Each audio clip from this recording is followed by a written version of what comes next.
दुनिया में एक चीज़ ऐसी है जो लगभग कोई नहीं चाहता, पर वही एक चीज़ ऐसी है जो कोई होने से रोक नहीं सकता। आप आइडिया लगा सकते हैं उसका? हाँ जी, वो है परिवर्तन। जो कि जैसे कि भगवान कृष्ण बोलते हैं कि परिवर्तन संसार का नियम है। मतलब परिवर्तन तो होना ही होना है, उसे कोई रोक ही नहीं सकता। यथा पिंडे तथा ब्रह्मांडे। आप इसे ये भी कह सकते हैं जो ब्रह्मांड में है वो पिंड के अंदर, मतलब हमारे अंदर भी अवश्यम भावी है। फिजिकल रूप से हम बदल रहे, मानसिक रूप से भी हमारा बदलना तय है। जैसे सोसाइटी बदलेगी, आसपास का हमारा इनपुट बदलेगा, और स्पिरिचुअल लेवल पर भी हम बदलते रहते हैं। पर बाय चॉइस जो बदलता है वही सफल होता है। बाय चॉइस, इसी को इंसान बोलते हैं। इंसान में, जानवरों में यही सबसे बड़ा अंतर है कि इंसान बाय चॉइस कुछ सीखता है, करता है, बदलता है, अपना भी करता है, दूसरों का भी करता है। यही इसको महान बनाता भी है। तो कैसे बदलें? समझ में आ गया? परिवर्तन संसार का नियम है, और परिवर्तन के लिए कोई गोल है, लक्ष्य है। तो कैसे बदलें? किस तरह का हमारा परिवर्तन जो हमेशा होना चाहिए? ब्रह्मा विष्णु महेश। ब्रह्मा मतलब कुछ ना कुछ नया क्रिएट होना जरूरी है।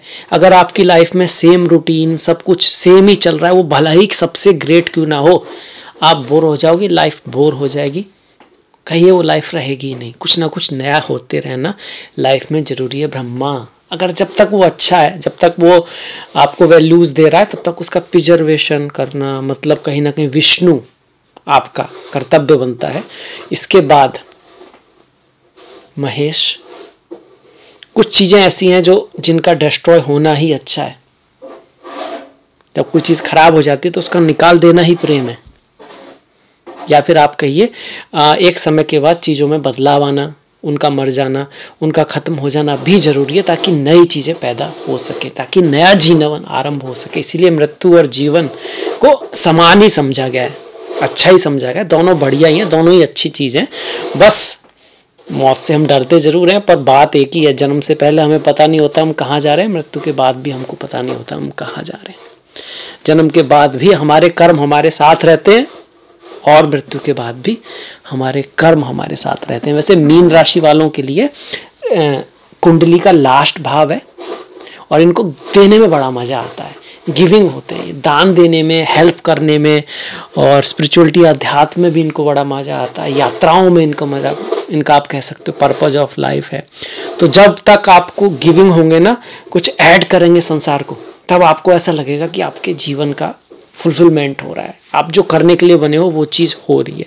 खैर, आ जाते हैं अब इस महीने के राशिफल पर, मार्च के राशिफल पर। इसमें बहुत बड़ी चीजें कुछ हो रही हैं, इतना भी नहीं है कि कुछ, पर हाँ काफी बड़ी चीजें हो रही हैं जो फरवरी से चलती आ रही हैं। जैसे शनि और सूर्य का संयोग साल में एक बार होता है, तो बड़ी बात है। फिर राहु और शुक्र, ये भी साल में एक बार ही होता है, वो भी इस महीने हो रहा है, मार्च में हो रहा है। कब होगा? 12 मार्च से लेकर 6 अप्रैल तक। और शनि जो सूर्य के साथ है, जो अस्त हैं, वो बने रहेंगे 12 मार्च तक। तो विशेष घटनाएं हो रही हैं इस महीने में। शुक्र और गुरु जो 12 तारीख तक रहेंगे, वो भी एक विशेष घटना है, तो उसके बारे में जानेंगे। अब आ जाते हैं कौन से ग्रह कहाँ पर हैं, आप देख सकते हैं इस महीने में। देखिए, प्रथम भाव में ही आप गुरु और शुक्र देख रहे हैं आपके, और 12 नंबर इसलिए लिखा हुआ है क्योंकि देखिए 12 के आगे लिखा है मीन, गुरु इसके स्वामी है। 12 जो है राशि को दिखाता है, यहाँ पर 12वीं राशि आपकी है, तो ये मीन राशि हुई। प्रथम भाव में शुक्र और गुरु है। शुक्र 12 तारीख को फिर द्वितीय भाव में चले जाएंगे, मेष राशि में। मेष राशि 1 नंबर से, और इसका जो स्वामी कौन है? मंगल है। यहाँ पर राहु और शुक्र रहेंगे आपके। इसके बाद तृतीय चतुर्थ भाव में आप मंगल देख सकते हो, मिथुन राशि में। पंचम, छठा, सातवां खाली। अष्टम भाव में तुला राशि में केतु बैठे हुए हैं। नवम, दसम, एकादश खाली है आपका। एकादश भाव में आप देखोगे कि सूर्य हैं, शनि हैं और बुध हैं। इसमें से सूर्य जो है 15 तारीख को प्रथम भाव में आ जाएंगे, मीन राशि में आ जाएंगे। इसी वजह से इस महीने मीन संक्रांति होगी। शनि यहीं रहने वाले हैं, पर शनि जो है अस्त रहेंगे 12 तारीख तक। 12 तारीख तक शनि अस्त रहेंगे। ये विशेष घटना है। और अगर हम बुध की बात करते हैं तो 16 तारीख कर बुध 12वें भाव में कुंभ राशि में, और 16 के बाद बुध आपके लग्न में आ जाएंगे, या कहिए राशि में आ जाएंगे। वीडियो मेनली राशि के लिए है, राशि से आपको इसको देखना चाहिए, पर अगर आप लग्न से भी देखेंगे तो गलत नहीं होगा, क्योंकि लग्न भी आपका है, कुंडली भी आपकी है, और लग्न और चंद्रमा दोनों से ही गणना की जाती है। कुछ चीजें सिर्फ चंद्रमा से होती हैं, 7.5 ढैया, पर बाकी की सारी चीजें तो हम लग्न से भी देख सकते हैं। तो आ जाते हैं आप विश्लेषण के ऊपर कि क्या परिवर्तन होगा। देखिए, सबसे पहले तो विशेष बात हो रही है, उन पे जाते हैं। शनि और सूर्य 12वें भाव में आपके बैठे रहेंगे। ये इसको कई लोग डरा भी रहे हैं आजकल कि शनि अस्त हो गए हैं, शनि अंधे हो गए हैं, शनि जो है ना उनको दिख नहीं रहा है। एक्चुअली सूर्य के पास जो भी ग्रह आता है उसकी शक्ति थोड़ी कम हो जाती है, शक्ति कम हो जाती है, अपनी तेज को वो थोड़ा खो देता है। अब भाई बहुत बड़ा सूर्य है जिसके पास इतना प्रकाश है, उसके पास कोई छोटी सी चीज का क्या दिखाई देगी, है ना। उसी तरह से पर आपके लिए अच्छा हो रहा है, आपकी जो 7.5 जो स्टार्ट हुई है उसका असर थोड़ा कम हो जाएगा, शनि का जो प्रभाव था वो थोड़ा कम हो जाएगा यहाँ पर। तो आपके लिए एक अच्छी बात हो रही है यहाँ पर। और आपके जो शत्रु हैं वो परास्त होंगे, आपका जो मुकदमा वगैरह है उसमें आपकी आप कह सकते हो जीत हो सकती है, क्योंकि रोग ऋण शत्रु का जो सूर्य जो है वो आपका 6ठे भाव में जाकर विपरीत राशि योग बना रहा है, तो शत्रु वगैरह परास्त होंगे। इसके साथ साथ यात्रा होने का बड़ा विशेष योग है, स्थान परिवर्तन होने का बहुत विशेष योग है। विदेश से आपकी कोई अर्निंग थी तो उसके लिए फायदा है, किसी को अगर पैसा दिया था तो वो वापस आ सकता है। इसमें लाभ थोड़ा कम होगा आपका, पर लॉस भी थोड़ा कम होगा, खर्चा भी थोड़ा कम होगा, तो उस हिसाब से ठीक ही है। कुछ ऐसा डरने वाली बात यहाँ पर दिखती नहीं है, जो कि आप सुन रहे होंगे कि भैया शनि अस्त हो रहे हैं। तो एक तो ये हो गया जो बहुत इंपॉर्टेंट है। दूसरा है गुरु और शुक्र का महीने के शुरुआत में 12 तारीख तक बहुत शुभ, बहुत बढ़िया, वंडरफुल, मतलब इससे अच्छा कुछ हो ही नहीं सकता। क्यों? गुरु अपनी राशि में बैठकर यहां पर कौन सा योग बना रहे हैं? हंस नाम का महापुरुष योग बना रहे हैं। शुक्र यहां पर उच्च के होकर मालव्य योग बना रहे हैं। दो शुभ ग्रह आपके लग्न में है, सप्तम को देख रहे हैं शुरुआत में महीने की 12 तारीख तक। तो ऐसे में अगर आपकी शनि की दशा चल रही है ना, अगर मंगल की दशा है तो थोड़ा सा आपको शनि अस्त का प्रभाव ज्यादा दिखाई देगा। पर अगर आपकी शुक्र की दशा है, गुरु की दशा है, तो ऐसे में आपको विशेष लाभ होगा, आपकी पद प्रतिष्ठा सम्मान बढ़ेगा, आपको व्यापार आदि में भी अच्छा रहेगा, शादी विवाह आदि के लिए अच्छे योग बनेंगे, आपकी किसी से मुलाकात हो सकती है, लाइफ पार्टनर आपकी लाइफ में आ सकता है, या फिर बिजनेस पार्टनर, क्योंकि दोनों के दोनों ग्रह सप्तम भाव को देख रहे हैं। गुरु जो है यहां पर बैठकर पंचम दृष्टि से पंचम भाव को देख रहे हैं, आपके सप्तम से सप्तम को, नवम दृष्टि से नवम को देख रहे हैं, मतलब संतान सुख को बना रहे हैं, स्पेकुलेटिव गेन आपके दिखा रहे हैं। स्टॉक मार्केट आदि से आपको लाभ हो सकता है, क्योंकि शुक्र भी उच्च के हैं जो कि स्टॉक मार्केट के कारक हैं। महिलाओं से, फीमेल से आपको लाभ रहेगा, अच्छा रहेगा, बढ़िया रहेगा। 12 तारीख के बाद फीमेल्स के साथ थोड़ा अनबन होने का चांस है। 12 तारीख तक बहुत बढ़िया, उनका सम्मान करना है, आप उनको एब्यूज नहीं कर सकते। आप उनके साथ अगर कुछ गलत व्यवहार करते हैं तो फिर आपको थोड़ी सजा भी मिल सकती है, धन का नुकसान भी हो सकता है 12 तारीख के बाद। ये होगा शुक्र के राहु के साथ में जाने से। अगर करेंगे तो, अगर आप उनका सम्मान करेंगे, अगर उनकी हेल्प करेंगे तो आपको धन प्राप्ति भी रहेगी। गुरु की नवम दृष्टि जो है, जो पिता के भाव पर है, भाग्य के भाव पर है, अपने मित्र के भाव पर है, तो भाग्य भी आपका साथ देता रहेगा। और 7.5 का असर भी इस महीने आपका कम रहने वाला है, शनि के अस्त होने की वजह से आधे महीने तक।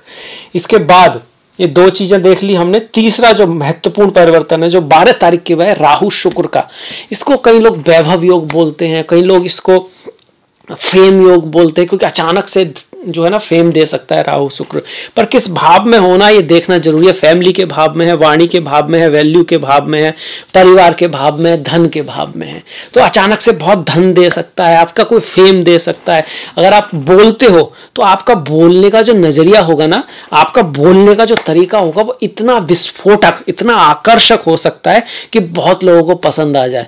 पर आप बोलते हो तब ना, आप कुछ ऐसा करते हो तभी ऐसा हो पाएगा। देश काल पात्र।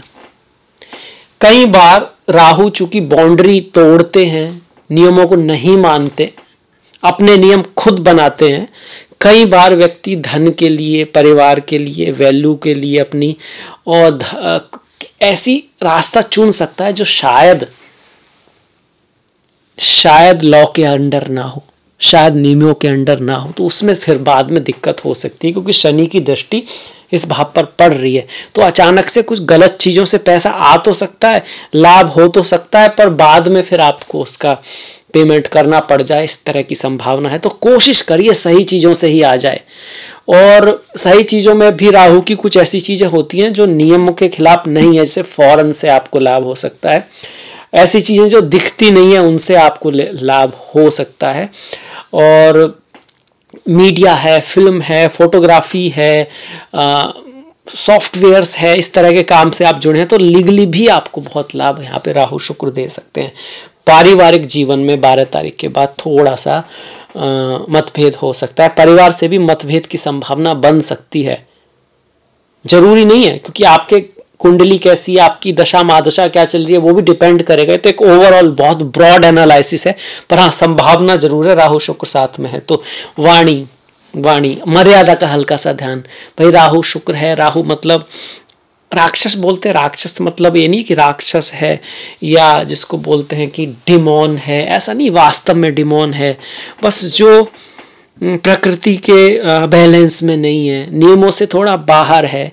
तो ऐसी स्त्री से या ऐसे प्रेमिका से आपकी मुलाकात हो सकती है। हो सकता है वो फॉरेनर हो सकता है वो आपकी कास्ट से थोड़ा अलग हो, इस तरह की संभावना है। आप कुछ ऐसा बोल भी सकते हो, राहु है वाणी में, उससे आपको फेम तो मिल सकता है, पर पारिवारिक लेवल पर, व्यक्तिगत लेवल पर कि उससे किसी को थोड़ा बहुत पसंद ना आए, तो वो थोड़ा सा आपको ध्यान रखना है। तो बहुत इंपॉर्टेंट हमने 3 चीजें देखी। पहली, शनि सूर्य का योग इस महीने जो बनेगा, जो कि 12 तारीख तक है। इसके बाद गुरु और शुक्र का जो भी 12 तारीख तक है, और इसके बाद राहु और शुक्र का योग जो 12 तारीख के बाद बन रहा है। ये चीजें आ गई, ये बड़े इंपॉर्टेंट परिवर्तन हुए। इसके अलावा कौन सा परिवर्तन होगा? बुध का। बुध जो है शुरू में 16 तारीख तक 12वें भाव में रहेंगे। तो बुध क्या कराएंगे? सप्तमेश और चतुर्थेश। ये 6 नंबर मतलब कन्या राशि, 3 नंबर मतलब मिथुन राशि। मैंने लिखा भी होगा, देखिए बुध 6 नंबर कन्या राशि, 3 नंबर मिथुन राशि। इनके स्वामी बुध हुए, कहां बैठे हैं? 12वें भाव में।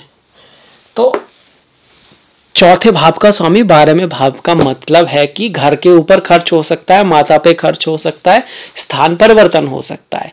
सप्तम भाव का स्वामी अगर 12 में जा रहा है तो विदेश यात्रा हो सकती है, आपका स्पाउस विदेश जा सकता है, आपका पार्टनर विदेश जा सकता है, या फिर आपके पार्टनर का व्यय हो सकता है। मतलब आपका पार्टनर, बिजनेस पार्टनर आपको छोड़ दे और बाहर निकल जाए, कुछ ऐसा भी हो सकता है। बिजनेस में लॉस भी हो सकता है, और बिजनेस बाउंड्रियों को तोड़ सकता है। मतलब एक स्टेट से दूसरे स्टेट में पहुंच जाए, या कुछ इंटरनेशनल आपका ऑफर आ जाए, इस तरह से इसकी संभावना है। चूंकि ये जो बुध है शनि के साथ है, जो कि दशम और एकादश, माफ कीजिएगा, एकादश और द्वादश दोनों के स्वामी है, तो खर्चा भी रहेगा और लाभ, मतलब खर्चा भी होगा और लाभ भी रहेगा, एक फ्लक्चुएशन सा रहेगा। दोनों चीजें दिखा रहा है यहाँ पे। उनके दोनों के स्वामी है शनि, तो दोनों का ही आपका असर देंगे। आपके लगने से समय शनि और गुरु की ना मित्रता है ना शत्रुता है, तो ठीक है, कोई दिक्कत नहीं है। सूर्य जो है, जो छठे भाव के स्वामी है, वो सप्तमेश के साथ और चौथे के साथ रहेंगे। तो माता के और स्पाउस के, मतलब पति पत्नी के स्वास्थ्य का आपको थोड़ा सा ध्यान रखना है। कब तक? 15 तारीख तक, क्योंकि मीना संक्रांति 15 तारीख को है। तो ये बुध का हो गया 16 तारीख तक। 16 के बाद बुध यहाँ आ जाएंगे और 15 को सूर्य यहाँ आ जाएंगे। तो लगभग इस तरह की स्थिति 15 तारीख के बाद आपके लग्न में बन जाएगी, सूर्य, गुरु और बुध। अब सूर्य है, थोड़ा ईगो का बात रह सकती है यहाँ पे, ईगो को आपको थोड़ा सा ख्याल रखना है। कम्युनिकेशन आपको जरूर करना है, वाणी का ध्यान रखना है। मतलब ऐसा ना हो कि आपको शक तो होगा, आपको चीज़ों का अंदाजा तो होगा, पर आप सोचोगे यार कहीं नहीं, पता नहीं ऐसा है या नहीं, बाद में बात कर लेंगे, बाद में देखा जाएगा। ऐसा नहीं करना है, बात कर लेनी है, बात को समझ लेना है, बात को गहराई तक जान लेना है। क्योंकि हो सकता है अगला व्यक्ति भी इस सेंस में हो, उसे भी हो सकता है कुछ आपके बारे में पूरा आइडिया ना हो। तो एक तरह का अगर वार्तालाप हो जाएगा तो चीज़ें अच्छी रहेंगी। कहाँ पर? पार्टनरशिप में, बिजनेस में, उसके मामले में।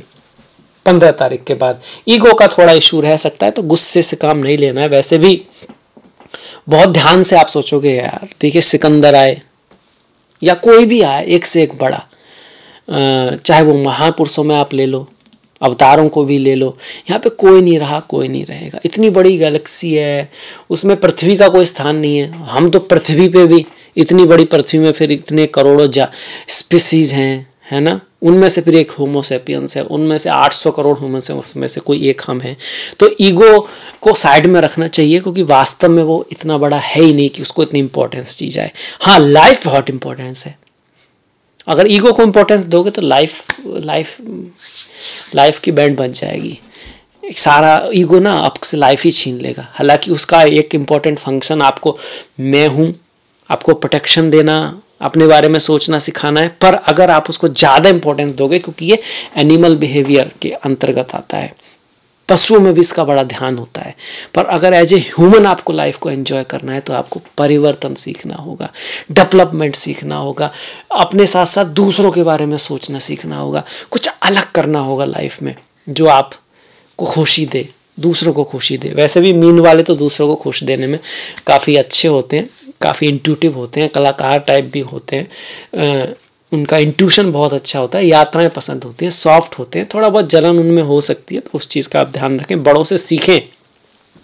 इसके बाद देखिए गुरु, बुध और सूर्य, ये अगर इस योग को देखा जाए लग्न में, तो आप देखेंगे कि चतुर्थेश है, सप्तमेश है, दशमेश है, और लग्न का स्वामी साथ में है, छठे भाव का। तो रोग ऋण शत्रु से थोड़ा सा बचें। लड़ाई झगड़े से अगर आप बचते हैं तो आपको जमीन से लाभ हो सकता है, पार्टनरशिप बिजनेस आपके पास आएगा, और आपको पद प्रतिष्ठा सम्मान भी मिलेगा इस समय। बाद में भले ही यहाँ पर मालव्य योग नहीं लग रहा, बन रहा, ध्यान रखिएगा 12 तारीख तक मालव्य योग था, जो कि घर, गाड़ी, भूमि, वाहन, सुख, भोग, स्त्री सुख, पुरुष सुख और तरह के सुख आपको दे सकता है। पर जैसे ही ये खत्म हुआ लगभग 12 तारीख को, फिर 15 तारीख से आपका बुध यहाँ आ गए, जो कि आपको स्पाउस पार्टनर्स मिला सकते हैं, जमीन से लाभ दे सकते हैं। सूर्य का जो गोचर है वो थोड़ा सा बाद में लड़ाई झगड़े आदि से आप बच के रहेंगे, तो आपका पूरा महीना फर्स्ट क्लास जाने वाला है। शनि की बात अलग से अगर करना चाहें तो कर लेते हैं कि भाई शनि, शुरू में तो हम बात कर ली 13 तारीख तक, 13 तारीख के बाद शनि तो, सूर्य तो यहाँ से निकल गए, तो 7.5 का असर फिर से स्टार्ट हुआ। इस भाव में राहु पहले से है, शनि की दृष्टि भी आ गई। भैया वाणी और परिवार का आपको विशेष ध्यान रखना है, कुछ भी हो जाए। पहले तो 12 तारीख तक ही है राहु की वजह से, शुक्र आए तो स्त्रियों के साथ खासकर वाणी का ध्यान। बाद में शनि की भी दृष्टि आ गई, शनि की दृष्टि पहले भी थी पर थोड़ी कमजोर हो गई, किसकी वजह से? सूर्य की वजह से। सूर्य जब करीब आते हैं तो शनि थोड़े से, भाई उसके इतना बड़ा प्रकाश है तो उसमें थोड़ा सा तो सभी उसके सामने आभा खो देते हैं सूर्य महाराज के सामने। पर जैसे ही सूर्य निकलेंगे, शनि का जो वाणी वाला जो भास है ना, उसका वाणी का आपको विशेष ख्याल रखना है। धन के मामले में कोई बहुत बड़ा निर्णय नहीं लेना है मीन वालों को, क्योंकि राहु रहने वाले हैं, शनि की दृष्टि भी है।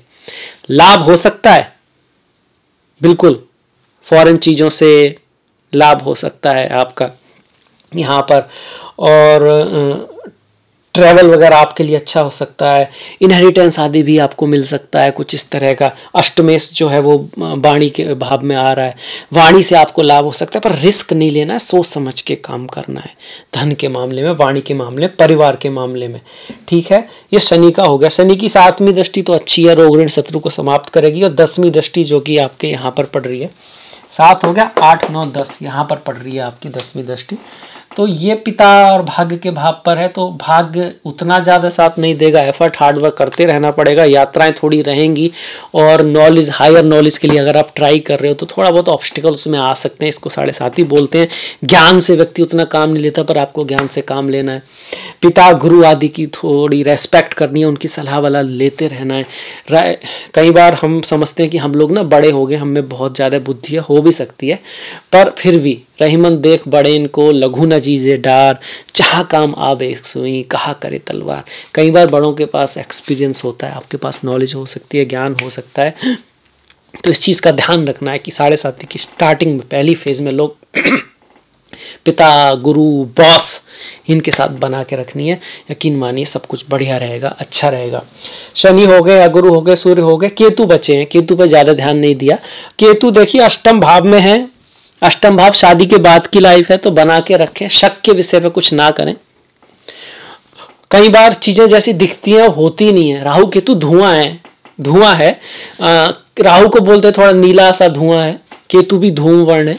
तो धुआं क्या होता है, धुएं में ना कैसी भी आकृति बन जाती है, आप ध्यान दोगे तो जैसे बादल होते हैं, और बहुत ज्यादा ध्यान दोगे तो आपको लगता है हाँ वही है, और वास्तव में वहां कुछ है नहीं। तो राहु केतु शक करा देते हैं। इस तरह की स्थिति आपको ऐसा लगेगा वो व्यक्ति कुछ कह रहा है, अब चूंकि आपकी मनोस्थिति है उसी हिसाब से आप देख पा रहे हैं, जैसी दृष्टि वैसी सृष्टि। अगर कोई व्यक्ति आप पे शक करता है और आप कुछ कहोगे तो वो कहेगा इसने क्यों कहा, इसलिए कहा होगा। उसका कहना सही भी हो सकता है, गलत भी हो सकता है, पर अगर कोई आपका फ्रेंड है तो उसी बात को दूसरी तरह से लेगा। आप किसी स्टेज पर हो, आप कुछ बोल रहे हो, जो आपके शत्रु हैं या आपसे थोड़ा चिढ़ते हैं या किसी कारण उनको ऐसा लगता है कि आप उनको पसंद नहीं करते, आप जो भी कह रहे हैं उनको ऐसा लगेगा कि मेरे बारे में ना कुछ नेगेटिव बोल रहे हैं या कुछ ना कुछ सही नहीं कह रहा, देखो इसमें ये कमी है। वहीं आपके जो फ्रेंड है क्या बोल रहा है, क्या बढ़िया, क्या बहुत अच्छी बात कही है इसने, तो इसका मतलब कुछ ना कुछ अच्छा है। व्यक्ति तो सेम ही है, एक ही बोल रहा है, पर सुन अलग अलग लोग रहे हैं उसी बात को। तो इस चीज का ध्यान रखना है जीवन में। ये केतु कहता है, केतु यहां सिखाना चाहता है। और हाँ, इन लॉस के साथ केतु यहां पर हैं तो थोड़ा बहुत अगर किसी को पाइल्स की प्रॉब्लम है, थोड़ा अगर बहुत ज्यादा फास्ट आप चलाते हैं, अग्नि है आपका, वो कोई बहुत शार्प चीज है, उसके आसपास कहीं आप जाते हैं तो वहां थोड़ा सा आपको ध्यान रखना है। बाई चांस अगर केतु का आपका दशा महादशा चल रही है तो ध्वजा दान कर सकते हैं, किसी भी मंदिर पे कर सकते हैं, हनुमान जी के मंदिर पे करो तो थोड़ा सा और अच्छा रहेगा। बोलते हैं ना कि केतु मंगल की तरह होता है और मंगल को हनुमान जी मानते हैं, उस तरह से मैं कह रहा हूँ। और वैसे भी शनि महाराज मंगल के धनिष्ठा नक्षत्र में गोचर कर रहे हैं, तो इस महीने मंगल मतलब हनुमान जी की पूजा करना विशेष है। वैसे तो आपके लिए भाग्य के कारक भी वृश्चिक राशि है, जो मंगल से जुड़ी है, जो हनुमान से जुड़े हैं, और आपका जो राशि है वो गुरु से जुड़ा हुआ है, जो भगवान नारायण ओम नमो भगवते वासुदेवाय। वैसे जिसकी 7.5 जैसे आपकी चल रही है उसमें भगवान कृष्ण या ओम नमो भगवते वासुदेवाय ये मंत्र भी बहुत काम करता है। तो सारे ग्रह देख लिए और अब बढ़ जाते हैं त्योहारों की तरफ। ये नीचे जो मैंने दिया है वो इसीलिए है कि आप समझ पाए कि जो अक्षर लिखा है ना, 12 मतलब मीन का स्वामी गुरु, 9 मतलब धनु राशि, इसका स्वामी गुरु। सूर्य की सिर्फ एक ही राशि है सिंह, जिसको 5 नंबर से दिखाते हैं, और चंद्रमा की भी एक ही राशि है जिसको हम 4 नंबर से दिखाते हैं, कर्क। सूर्य चंद्र चूंकि राजा रानी तरह से कह सकते हैं, उनकी एक एक राशि है, ये इसलिए है। अब आ जाते हैं त्योहारों पर। उससे पहले मैं आपसे रिक्वेस्ट करूंगा, आपसे कहूंगा, निवेदन करूंगा कि आप लाइक कर दें, आप सब्सक्राइब करें, आप चाहे तो कमेंट जरूर करें, ना भी चाहें तो कर देना। थोड़ा सा कैसा लगा, क्या सुधार किया जा सकता है। थोड़ा सा वीडियो बड़ा है वो तो है, पर कुछ अगर आपको थोड़ा सा समझाना हो ढंग से तो वीडियो बड़ा होता भी है। अगर उससे कुछ आपको सीखने को मिल रहा है और आप उसको जीवन में उतार रहे हैं तो मुझे पूरा भरोसा है कि उससे आपका जीवन बदलेगा। और संसार कर्म प्रधान है, कर्म बदलेंगे तो भाग्य बदलेगा। भाग्य बदलने का और कोई तरीका नहीं है, सिर्फ कर्म बदलना ही भाग्य बदलने का एक तरीका है। कुछ लोग तो ये कहते हैं भाग्य कुछ होता ही नहीं, सब ब्लेसिंग होती है। ब्लेसिंग समझते ना आप, बड़ों की ब्लेसिंग, अपनों की ब्लेसिंग। तो सभी के साथ अच्छा बिहेव करोगे, सभी की ब्लेसिंग अगर आपके साथ में है और आप कर्म पथ पर अपने रथ पर बढ़े जा रहे हो अपने लक्ष्य की तरफ और ब्लेसिंग के साथ बढ़े जा रहे हो, तो आपके रास्ते में ऑब्स्टिकल तो आएंगे, जो आगे बढ़ता है उसको प्रॉब्लम तो आती है, पर आप पार कर जाओगे। भाग्य को भी आपका साथ देना ही होगा। तो इसके बाद बढ़ जाते हैं त्योहारों पर। ये त्योहार, ये महीना तो बहुत ही बढ़िया है, बहुत ही ज्यादा इंपॉर्टेंट त्योहार है, खासकर मेरे दिल के प्रिय है। होली का त्योहार है। होली वाले दिन गिल खिल जाते हैं, रंगों में रंग मिल जाते हैं। ये तो त्योहार है मेनली, मतलब गाना है, पर मेनली ये है कि हाँ, ये त्योहार प्रेम का त्योहार तो है ही। गिले शिकवे भूल के दोस्तों दुश्मन भी गले मिल जाते हैं। वैसे दुश्मन इतनी बड़ी है ही नहीं कि इसमें, ये जिंदगी इतनी बड़ी है ही नहीं कि आप में दोस्ती मतलब दुश्मनी की जाए, दोस्त बनाने के लिए भी कम है। तो आपको होली की बहुत बहुत शुभकामनाएं। 7 तारीख की होली है, 7 तारीख बहुत इंपॉर्टेंट है, केतु की मोक्ष की मुक्ति की डेट है ये। 6 तारीख का होलिका दहन है। और ये हिरण्यकश्यप और होलिका की कहानी है, आप उसको पढ़िएगा। इसके बाद वरदान भी बुरों को बचा नहीं पाते, और जो सच के रास्ते पर है, जो सही रास्ते पर है, उसका आज नहीं तो कल, कल नहीं तो परसा अच्छा होना ही है। गुड होना, अच्छा होना, सही रास्ते पर चलना, इससे बड़ी कोई चीज़ नहीं है। हाँ, आपको थोड़ा बहुत कष्ट हो सकता है, कभी कभी प्रभु भी अपने भक्तों की कुछ कह सकते हैं परीक्षा लेते हैं, और पर प्रभु क्या लेते हैं, प्रभु की भी परीक्षा हुई है यहाँ पे, रामचंद्र जी क्या बच पाए परीक्षा से, है ना। पर हाँ, इन द एंड संतुष्टि भी रहती है और सुख भी रहता है, और लक्ष्य भी आपके धीरे धीरे मिलने लगते हैं। नवरात्रि है हमारा 22 तारीख से। 22 तारीख राहु की तारीख है, 2 और 2 4, ये साल केतु का है। 23 तारीख को छेती चंद जो है, उनका सिंधी समुदाय जो है उसका बहुत बड़ा त्योहार है। 30 तारीख को रामनवमी है, भगवान श्री राम को मैं प्रणाम करता हूँ। राम मर्यादा पुरुषोत्तम भगवान श्री राम, आप ये कह सकते हो एक तरह से बहुत लोगों के आराध्य हैं, और हिंदुस्तान का एक प्रतीक आप उन्हें कहो तो गलत नहीं होगा। तो रामनवमी का त्यौहार है। 31 का नवरात्रि है आपका, उसका प्राणा है नवरात्रि का, लास्ट डे है, 10वीं होती है इस दिन। कुछ लोग 9वीं को कर लेते हैं, पर मेनली 10वीं को होता है। 7 तारीख की पूर्णिमा, क्योंकि होली पूर्णिमा को ही होती है, फाल्गुन की पूर्णिमा। 18 को पाप मोचनी एकादशी, और 2 तारीख को अमालिका एकादशी। एकादशी का व्रत जो भगवान हरि विष्णु के भक्त हैं उनके लिए बहुत अच्छा है, बहुत बढ़िया है। पाप मोचनी से आपको समझ में आ रहा होगा, पाप को नष्ट करने वाली एकादशी है ये। 4 तारीख को शनि प्रदोष व्रत है, तो प्रदोष व्रत चूंकि शनिवार को पड़ रहा है तो शनि प्रदोष व्रत है। जिनकी 7.5 ढैया आदि होता है उनके लिए और ज़्यादा इफेक्टिव आप कह सकते हो, या कुंडली में इस तरह का कोई दोष हो, शनि प्रभावित हो, तब उन लोगों को बताया जाता है। भगवान शिव की पूजा, काल सर्प योग हो, पितृदोष हो, उसमें बताते हैं। और काल सर्प दोष में इसलिए क्योंकि भगवान नारायण ने जब उनका गला अलग किया था मोहिनी रूप में, तो भगवान शिव ने उनको फिर ग्रहों के रूप में स्थापित किया था कहीं ना कहीं। इसके बाद 19 तारीख का भी प्रदोष व्रत है, 20 तारीख की शिवरात्रि है, 18 तारीख की संकष्टी, चैत्र अमावस्या 21 तारीख की है, और मीना संक्रांति जैसे हम बात कर चुके हैं 15 तारीख की है। तो ये वीडियो अब मैं समाप्ति की तरफ जा रहा हूँ। अगर आपको पसंद आया, त्योहार मैं इसलिए बताता हूँ कि त्योहार बहुत इंपॉर्टेंट हैं, हमें हमारी जड़ों से जोड़ते हैं। ऐसा कहा भी जाता है अगर किसी देश को ख़त्म करना है या किसी क्या, तो उसकी जो संस्कृति है ना उसको मिटा दिया जाए, जड़ें ही ना रहें, उसकी जड़ें बहुत इंपॉर्टेंट हैं, उनमें बदलाव होना जरूरी है। संसार परिवर्तन सुधार जरूरी है, पर उनको भूल जाना ये फिर गलत है, ये फिर बहुत गलत है। इसके बाद हम बढ़ते हैं एंडिंग की तरफ। तो मैं आपसे फिर से रिक्वेस्ट करूंगा कि भाई लाइक कर दो, सब्सक्राइब कर दो, कमेंट लिखिएगा, और कोई सुधार की जो आवश्यकता है वो बताइएगा। आपने इस वीडियो को देखा उसके लिए आपका बहुत बहुत धन्यवाद। अगले वीडियो तक आप अपना ख्याल रखें, अपनों का ख्याल रखें, सभी का ख्याल रखें। नमस्कार।